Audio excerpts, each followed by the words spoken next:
बाकी के मामलात के अंदर भी, स्कूल के अंदर भी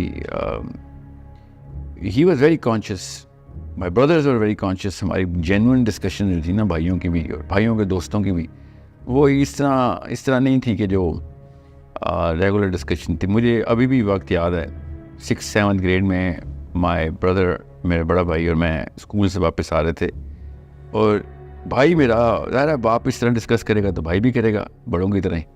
तो भाई मेरे से हालांकि बड़े हैं, तो 3 साल बड़े हैं, तो ही आस्क्ड मी कि तुझे भी कोई आइसोलेशन हो रही है दोस्तों में?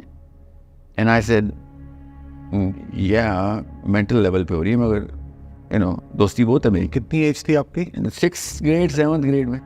एंड आई सेड कि क्या मतलब आइसोलेशन? ही सेड यार मुझसे तो मतलब मुझे ट्रेन करना पड़ता है दोस्त को, ताकि वो दोस्त वो वाली बातें कर सके, वो सोच सके कि जिसमें वो जो मेंटल जूस है ना वो नहीं मिलता, इंटेलेक्चुअल जूस नहीं मिल रहा था। ये एक ऐसा मामला है जिसमें मुझे अर्लीस्ट मेमोरी अपने भाई की कॉन्वर्सेशन की ना ये कि रियल कॉन्वर्सेशन ना, कि भाई ने मुझसे आज अपने लेवल पे बात की है ना। बड़ा भाई जब आप खींचते हैं ना ऊपर तो आप 10 गुना और कद में बढ़ जाते हैं।